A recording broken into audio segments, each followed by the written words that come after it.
Hello. I'm always on a quest to find good movies and good media, and I'm on that. And part of that quest is telling you about it, and hopefully convincing you to watch it as well. I just watched Chernobyl recently. It's from 2019. It's a dramatized version of what happened at Chernobyl in 1986. It starts out everything's fine, in Chernobyl itself. What's the town called?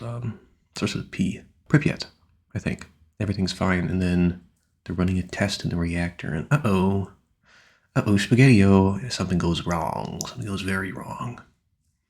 And then the action kind of starts off with the citizens of Pripyat. Is that Pripyat? How do you say it? Pripyat. I think that's right. Pripyat. I don't know. I'm really bad with Russian pronunciations. Anyways, with the town, like the firemen, the police officers, whatever, coming to assist, and then the engineers and the nuclear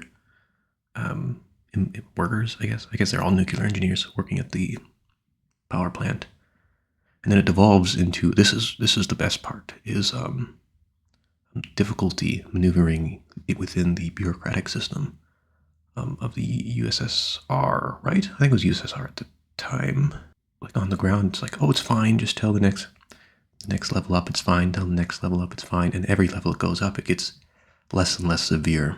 So when we're talking about the elected officials, well, maybe not elected, but the officials at the upper echelon within the government, what they hear is there's a minor spill. We'll get it taken care of within the night, basically. But in reality, of course, the reactor has exploded and it is dumping tons and tons of radioactive waste into Europe. Some things I didn't realize, like if the Soviets hadn't responded as swiftly as they did, about a third of Europe-ish would have been uninhabitable for the next 100 years at the very least. That is wild. I did not realize how bad, how absolutely horrible Chernobyl was. I don't have the exact numbers, but it says it's estimated that Chernobyl, this is from Wikipedia, it's estimated that Chernobyl released about 400 times more radioactive material than the combined atomic bombings of Hiroshima and Nagasaki. That's quite a bit. Yeah, it was bad. Part of the reason it was so bad was, let me explain this in the movie. It's so stressful. The reactor, if it had, so it was melting because it's so hot. It was melting through the like concrete barrier or something I was resting on, and underneath that was a bunch of water. And if it hit that water, there would have been a secondary explosion, which would have also ruptured. It would have ruptured two other reactors within the power plant, which is why it could have been horrible. It could have been absolutely just devastating for Europe. I didn't realize how bad it could have been. But the Soviets, they did it. They did a good job. So the whole movie is just, it follows. I'm bad with names, especially Russian names, so I'm gonna call them by their positions. It follows around one of the lead scientists who assisted with the cleanup of Chernobyl. It follows around one of the head bureaucrat that was appointed to the cleanup of Chernobyl. It follows around. It introduces a woman scientist who's not a real person. She never existed, but in the credits it says she represents all the scientists and the entirety of the Soviet science efforts to contain and to remedy the disaster, which is nice. And I really like how they bring her. They bring her to like the hospital where the initial nuclear engineers got hit with all that radiation, and she does a bunch of interviews, and she basically helps figure out what exactly went down.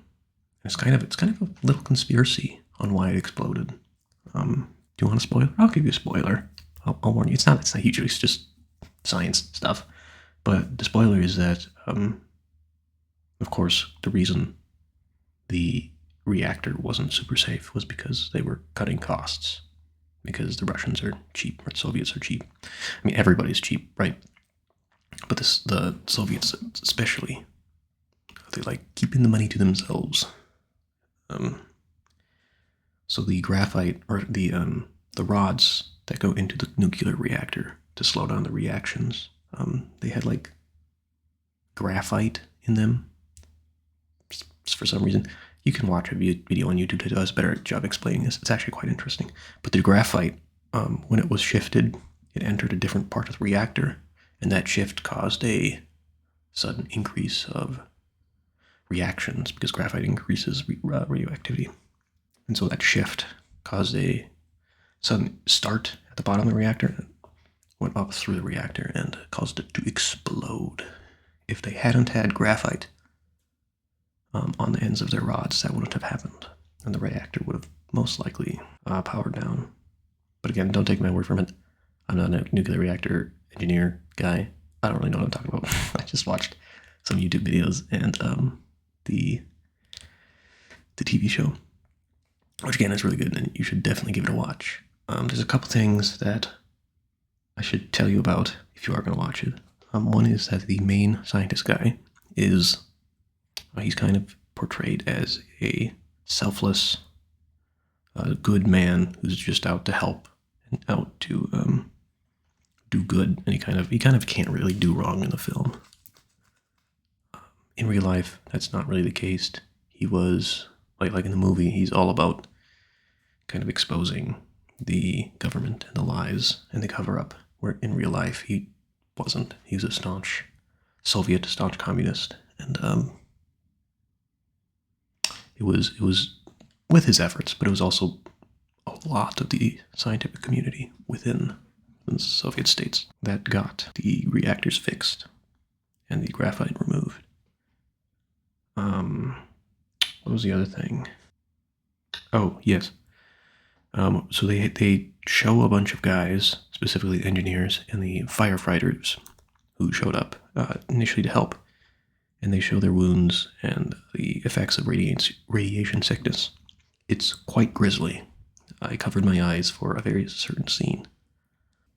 In real life, that's not what happens. So in the film, it looks like they're wearing rubber, and it looks like they have just like kind of whitish, translucent rubber all over their bodies. It makes it look like they're melting off their skeletons. It's very disgusting. It's very gross. In real life, that's not what it looks like.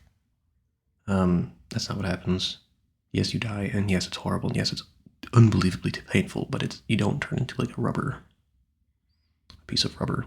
It's very gross. So just watch out for that, because I covered my eyes, because that's nasty. I think, besides that, I don't know. It's really good. Pretty smart writing. Good visuals. Oh, there was one part that I really didn't like. So this is just a tiny detail. They had a helicopter that was trying to help put out the initial reactor. They were dousing it with, I think, boron in the sand just to try to reduce its radioactivity. And in the film, the helicopter flies over the mouth of the explosion, so the crater, because it's blown the top off the building, so it flies over that and just falls out of the sky. Yeah, that's not what happens in real life. They have video of that happening. What actually happened was the helicopter's blades ran into a steel cable and took it down.